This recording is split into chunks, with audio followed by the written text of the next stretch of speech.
Bonjour les frères et sœurs, que la paix du Seigneur soit avec vous. Le lundi dernier, je vous ai parlé de quelque chose pour ceux qui étaient à la réception. Je vous ai clairement dit que avant que la nouvelle année n'arrive, il faut se préparer. Oui. Le message d'aujourd'hui, c'est préparez-vous pour la nouvelle année. L'année qui arrive, là devant. Parce que pour que cette année-là soit une réussite pour vous, il va falloir la préparer sérieusement d'avance. Et nous sommes quand? Nous sommes en octobre. Il y a encore 2 mois qui arrivent. Mais il faut se préparer. Parce qu'une année, ça se prépare. Ça se prépare. Et c'est là, aujourd'hui, que vous devez jouer pour 4. C'est là, maintenant, que vous devez prendre des décisions, des mesures, réfléchir et faire ce qu'il faut pour que l'année prochaine soit un réel succès. Mais pour que ce soit un réel succès, vous ne pouvez pas agir seul. Il va falloir agir avec une force supérieure qui est capable de voir l'avenir. Moi, je ne vais pas vous parler d'une autre force si ce n'est que de Dieu. Dieu lui-même qui est capable de voir l'avenir. On dit c'est l'Éternel, l'Éternel. Le Seigneur Jésus dit, c'est l'alpha et l'oméga, le commencement et la fin. Ça veut dire qu'il connaît ce qui va vous arriver en 2022.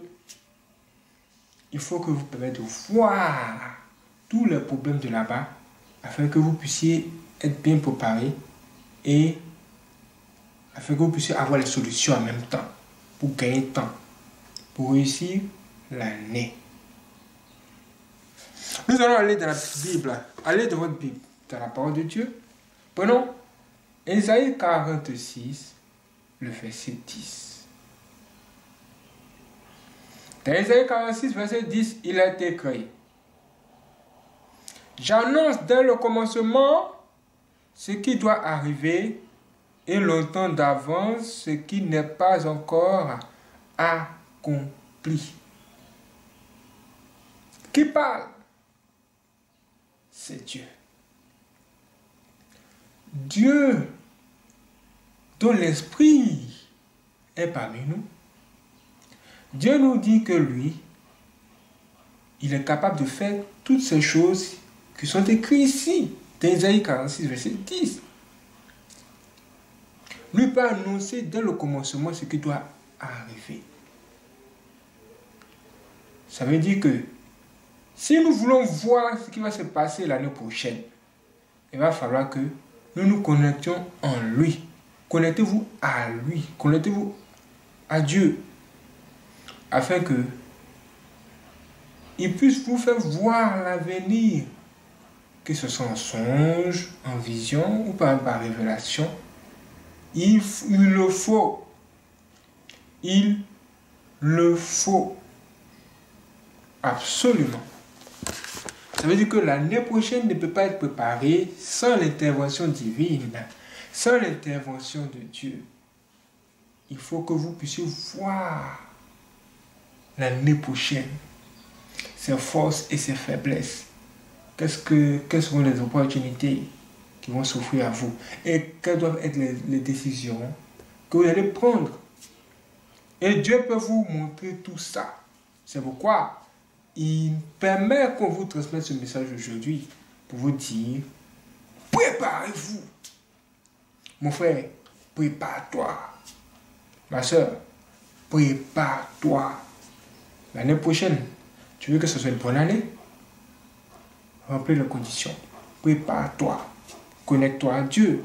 C'est ce qu'il faut faire en premier lieu. Et après, qu'est-ce que l'homme maintenant doit-il mener comme action pour voir l'année prochaine réussir? Ça, c'est la question que vous devez aussi vous poser. Parce que Dieu fait son travail spirituellement. Vous aussi, quand vous recevez les idées venant de Dieu, vous devez étudier ces idées, tester-les, et puis mettre en pratique cela pour voir si ça marche. C'est-à-dire que vous aussi, il va falloir que vous descendiez sur le terrain. Pourquoi faire? Pour travailler. Dieu nous a dit que nous allons travailler sur nos fonds avant d'avoir notre génome. N'est-ce pas ça? Tu vas avoir travailler sur ton fonds avant d'avoir ton argent. Ça là, c'est la réalité. Le truc, c'est de travailler sur le bon job. Comment on va vous le dire? Ça veut dire combattre le bon combat. Donc, ça veut dire travailler là où il faut. Et comme il faut pour obtenir quelque chose. Toutefois, vous allez travailler. Vous devez travailler. Vous ne devez pas être paresseux. Si tu es paresseux, vraiment, ça sera difficile pour toi. Parce que c'est là maintenant qu'on se trouve, à quelques mois de la fin de l'année, ou encore de la nouvelle année. C'est à ce moment qu'il va falloir que tu travailles, que tu bosses. Dieu existe. Et oui, Dieu peut bénir tes activités. En quoi faisant? En te donnant de très bonnes idées que tu vas mettre en application. Dieu te donne tes idées. Deutéronome 28, verset 1. On nous dit, si tu obéis au commandement que Dieu te donne aujourd'hui, là, c'est-à-dire si Dieu te dit ceci et que tu suis cela, tu vas avoir un résultat. Donc, cela, maintenant, tu dois prier que Dieu te donne les idées et que tu te prépares déjà à les mettre, à mettre en application. Là, vous devez vous connecter à Dieu, que Dieu vous montre des songes, que Dieu vous donne des visions, que Dieu vous permette d'expérimenter, de tester les choses, là maintenant, avant de mettre en application dans sa plénitude l'année prochaine. Donc, tu vas travailler. Et dans ce processus, tu vas finir par découvrir que, en plus de ton travail, il va falloir que tu fasses vraiment beaucoup de sacrifices. Beaucoup de sacrifices parce que il n'y a pas de bénéfice sans sacrifice. Il n'y a pas de bénéfice sans sacrifice. En tout cas, tu seras obligé de travailler dur. Vraiment travailler dur. Souvent même quand tu seras en train de travailler, tu risques d'oublier d'avoir mangé. Ou bien tu risques même de ne même pas avoir le temps même pour manger. Peut-être que si tu mangeais 3 fois par jour, tu vas manger une fois maintenant même par jour. Peut-être une petite nourriture parce que tu es concentré à travailler. Tu veux que le projet marche. Le projet que Dieu t'a donné. Et sur lequel tu es en train de travailler, tu veux que ça fonctionne. D'ailleurs, souvent même pour que le projet puisse aller très bien et que tu ne sois pas distrait par quoi que ce soit autour, il va falloir que tu fasses quoi? Il va falloir que tu jeûnes. Il va falloir que tu manges peu pour rester concentré. Pour rester concentré. Ça là, c'est quoi? Ce sont les sacrifices. Il va falloir travailler. Surtout travailler. Maintenant, il va falloir aussi poser des actions qui vont vraiment jouer un rôle important. Comme la dîme, les offrandes. Souvent, vous voyez les gens aller faire des dons aux orphelinats et autres. Parce qu'ils recherchent, genre, la bénédiction de Dieu. Ils veulent que Dieu les regarde. Ou encore, ils veulent que leur projet marche. En tout cas, payez votre dîme. Soyez fidèles à votre dîme.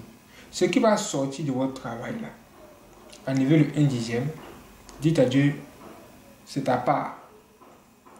Pour le travail que tu as fait pour la réalisation de ce projet, pour la force que tu m'as donnée de pouvoir vraiment me lever chaque jour pour la réalisation de ce projet. Vraiment, je te remercie. C'est une manière de te remercier. Et vous allez marcher comme ça, vous allez respecter ça. Si vous faites ça et que vous avancez petit à petit, vraiment, Dieu va vous sauver de beaucoup de choses.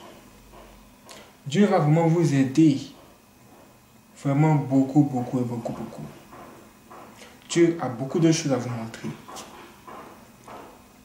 Mais c'est là que tout se joue. Oui, là.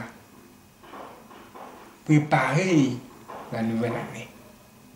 Dès maintenant. Pour espérer voir quelque chose de grand là-bas. C'est à vous de jouer.